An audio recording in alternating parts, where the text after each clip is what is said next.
Hello friends, welcome back to my channel. Wish you a happy Diwali. So friends, चलते एवं करवा शक्कर पारे और नमक पारे। दिवाली तो बहुत सारा स्वीट और नमकीन तो हुए, तो आज जो शक्कर पारे नमक पारे करी किसी खास लोक मानी क्या सहित सेलिब्रेट करुँची दिवाली। पूरा ब्लॉगटा देखते जानीपारे। तो ये शक्कर पारे करने गोटे कप पानी नहीं, गोटे कप चीनी, से 1/4 कप घी ऐड करदे। तो ये सब जिनस को भलसे आग मिक्स करदे। तापर आम आपको कौन करना, चीनीटा को मेल्ट हाँपे छाड़दे। खाली आमको चीनीटा मेल्ट करार अच्छी। तो चीनीटा बहुत बढ़िया से मेल्ट हो गला। एबे कौन करना, एबे गैस बंद करिकी रखीदबा। भलसे ठंडा हला परे तापर जे हम माने करबा शक्कर पारे। ठीक अच्छी। तो ये आमर जो चीनी जो पागटा करते बहुत बढ़िया से ठंडा हो गलानी। एबे आमे नहीं जिबा हाफ केजी मैदा। आपण मान चाहिए मैदा बदल में अटारे भी करें। तो एथरक मु जो मानक सहित दिवाली सेलिब्रेट करी से खास स्पेशल मु करती स्वीट माने शक्कर पारे और नमक पारे। तो ये कौन करना, से जो मैदारे आमे जो चीनी जो पागटा करते ये आम ऐड करदे। ठीक अच्छे। ऑलरेडी आम ए चीनी घी पानी सब ऐड कर देचे। तो यहाँ करने पूरा इजी हम। तो हाफ केजी मैदारे तो ये सब मेजरमेंट पूरा एकदम परफेक्ट अच्छी। तो ये अल्प अल्प चीनी पानी ऐड करना मीडियम सॉफ्ट डो चकट दबा। ठीक अच्छे। तो एथिरे मु कौनसी खाइबा सोडा कि बेकिंग पाउडर इनो किछि भी ऐड करनी। एमितिरे बहुत ही सॉफ्ट हम शक्कर पारे और बहुत ही इजी। तो ये आमर बहुत बढ़िया से सॉफ्ट करिकिना चकटी देली। एबे कौन करिए ना 10 रु 15 मिनट पई आकु टिके रेस्ट दे दबा। ठीक अछि। तापरे हम माने शक्कर पारे करिबा। फ्रेंड्स, आपण मैंने केमती दिवाली सेलिब्रेट कले मते निहाती भाव जनइबे। आ मु केमती सेलिब्रेट कली आपण माने सहित पूरा ब्लॉगटा शेयर करछि। आपण माने देखंतु, एंजॉय करंतु और जदी भल लागे तले लाइक करिए भी जमा भी भूलिबेनी। ठीक अछि। तो ये 15 मिनट रेस्ट दे देला परे तो छोट छोट गुड़ा टाइप रे करनेली। तो जेतिकी मोर दरकार सेतिकी बेली भी आउ अधा हमें घोड़े की रखी दबा। नले कोन बना पवन बाजी किना ये ड्राई भी हेइ जिवो। तो ये आमे कोन करे ना, हल्का से टिके बेलना पटरे टिके ऑयल टिके स्प्रे करिकिना आकु बेली दबा। तो ये बेलिला बेले आमर जो बेलिबाटा मीडियम पतला रखा। आपण मैंने चाहिए मोटा भी रखिपारे, कि ये मीडियम टू टिके पतला रखी। ठीक अच्छे। तो बेसी भी पतला करवानी, मीडियम टू टिके पतला। तो तार चारि कर्नर गुड़ा एमती काटिदबा।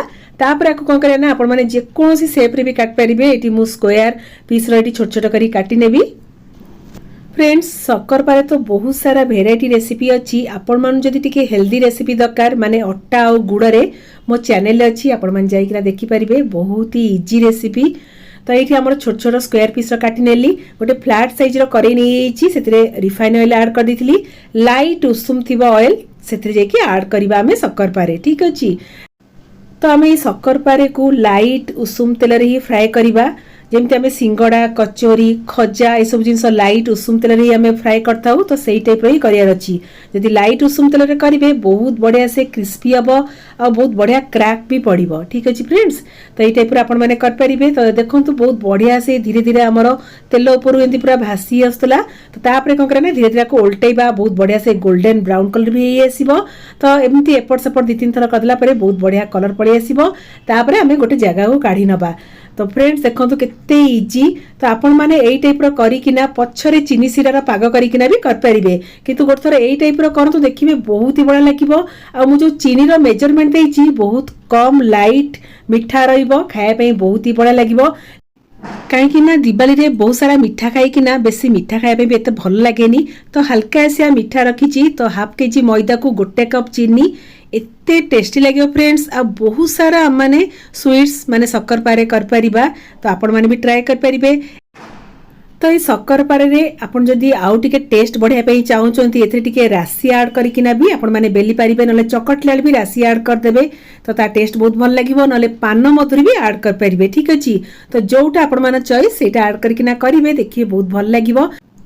तो आउ किछिटा लास्ट को मु राशि ऐड करिकिना बहुत बढ़िया से बेली की फ्राई कर देथिली। बहुत ही बढ़िया बास्ना भी आस्तला और टेस्ट भी तो बहुत बढ़िया लगे। राशि रो फ्लेवरटा एमिति बहुत बढ़िया लगे। तो ये मु बहुत सारा शक्कर पारे कर नेली। तो हाफ केजी मैदा रे माने बहुत सारा शक्कर पारे कर परिबा। तो मार्केट तो स्वीट मिलुची कि जिते कॉस्टली आ से बहुत मिलावट भी होची। तो घरे एमती करिकिना निज फैमिली से तो एंजॉय करंतु, हेल्दी और हाइजीनिक भी। तो ये हमर शक्कर पारे पूरा रेडी। बिना चीनी सिरा पागरे माने आराम से इजी उपारे शक्कर पारे करि पारले ना कोन फ्रेंड्स। तो एबे चलतो फ्रेंड्स, बहुत तो मीठा खाया गला, टिके नमकीन भी दरकार। तो ये नमक पारे करबा। तो ये टिके मु हेल्दी करे पे चेष्टा करची। तो ये मु अट्टा नहीं 2 कप अटा आ से गोटे कप मैदा ऐड करची, हाफ कप सुजी ऐड कर देची। ठीक अच्छी तो ये सुजी पूरा पतला दानार सुजी नहीं जदि आपण पाखे मोटा दाना सुजी थी ताकू ग्राइंडिंग करदे। तो ये 1/4 कप रिफाइन ऑयल ऐड करदबा, स्वाद अनुसार लुण ऐड करवा, कला जीरा, चिली फ्लेक्स, राशि ए सब जिनस ऐड करना बहुत बढ़िया से मिक्स करदबा। ताकू बहुत बढ़िया से माख देदेली जमी हाथ में मुठा आई जाऊथिबो। तो आमर पूरा एकदम परफेक्ट होईची। एबे कौन करें ना अल्प अल्प पानी देकिना जेमती आम पूरी पाई अटाटा चकटी थाऊ बस सही टाइप रही चकटी नबा। तो बेसी हार्ड नुह कि बेसी भी सॉफ्ट नुह, मीडियम डो चकटी की आपको टिके रेस्ट दे दबा। तापर जेकी आमे नमक पारे करबा। फ्रेंड्स नमक पारे तो बहुत ही इजी। जदि एथरे आमे टिके सुजी ऐड करदबा बहुत बढ़िया क्रिस्पी हबो आ सुपर टेस्टी लगिबो। तो ये 10 ରୁ 15 मिनट टिके रेस्ट दे देली। तापर चलतु फ्रेंड्स आपको बेलिबा, तापर आपको फ्राई करके आम नमक पारे भी रेडी करदबा। तो ये फास्ट आग छोट छोट गुड़ा कर रखीदबा। तो जी दरकार आम बेलिबा आउ अधा में घोड़े की रखीदबा। तो ये आपण चाहिए किचन स्लैब उपर बेली पारे। तो जमी आमको इजी हम बेलियापाई टी पतला बेलियार अच्छी। नमक पारे जिते पतला बेलिकिना करवा बहुत ही बढ़िया क्रिस्पी लगे आ खाया तो एमती बहुत बढ़िया लगे, खास कर चाहा सहित तो बेसी भल लगे ना कौन फ्रेंड्स ठीक कहूँ ना। तो ये देखो तो फ्रेंड्स बहुत बढ़िया से पतला करकिना बेली नेली। तो एबे चारिपट कर्नर हेरिका सब काटी नबा जेमती हमर साइज टाई बहुत बढ़िया आसीबो। तो ये आपण मन चाहिए ट्रायंगल कि लंबा स्क्वायर जो शेप चाहिए से शेप भी काटी पारिबे। तो ये मुझे सरू सरू लंबा टाइप काटनेबी जमी बहुत इजी भी हम आमती आपण मैंने जेकोसी सेप काटले भी टेस्ट तो सही सेम ही आसीबो, बहुत ही बढ़िया लगे। खाली बेलला बेले गोटे जिनस मार्क करेंगे बहुत पतला किना बेलिबे। ठीक अच्छे तो ये आम नमक पारे बहुत बढ़िया से पतला पतला करकिना ये काटी नेली। तो ये आम कौन ऑयल फ्राए करवा। तो ये कड़े तेलटा को बहुत बढ़िया से गरम कर देइथिली। तो ये गरम तेल रे ही आमको नमक पारे फ्राए करार अच्छी। आ फ्राए कला गैस फ्लेम मीडियम रखीदे, बेसी हाई रे फ्राए करेनि।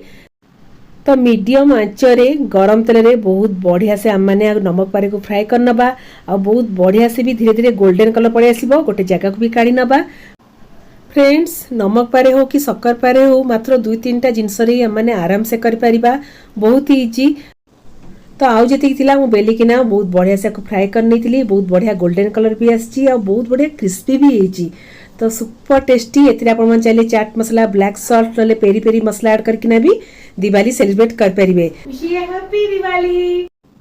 सो फ्रेंड्स ये सब जिनस तो सब रेडी हो गला। एबे सब जिनस पैक कर दबा। तो ये चॉकलेट आ गोटे फुलझरी पैकेट ये सब रेडी कर देइची। तो फ्रेंड्स आम तो दिवाली सेलिब्रेट करूँ निज फैमिली रिलेटिव फ्रेंड मान सहित।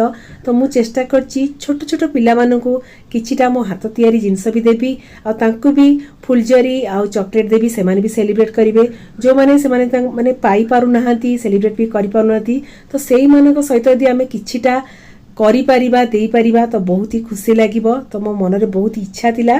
तो एथिरे मते सपोर्ट करछथि मो हस्बैंड आ मो झियो। तो से मानु तो बिग थैंक यू। तो दिवाली तो बहुत सारा खुशी भल पाया बहुत भल लगता है, किंतु यदि किछिटा आमे करि परिबा तो ताठु बड़ जिनस कोन अछि कहले ताठु बड़ खुशी आ कोन अछि कहले फ्रेंड्स। तो मु चेष्टा करछि बेसी किछ तो देइनी तो पिलान को मुहरे टिके खुशी आने पे चेष्टा करछि। तो ये सब जिनस मते बहुत सारा हेल्प आउ सपोर्ट करछि मो झियो आ सी ही आइडिया देथिला जे आमे छोट छोट पिला मानु को ये सब जिनस दबा जो माने कि से पाउ नाहाती सेलिब्रेट भी करि पाउ नाहाती। तो खास करी दिवाली भलिया दिन रे सेमानको मुहरे टिके हस फुटेइबा तो ताठु आ बड़ जिनस कोन अछि कहिले। तो चलंतु फ्रेंड्स हमर पैकिंग भी हे गला। तो पिला मानको देकिना आसीबा। हैप्पी दिवाली। हैप्पी दिवाली।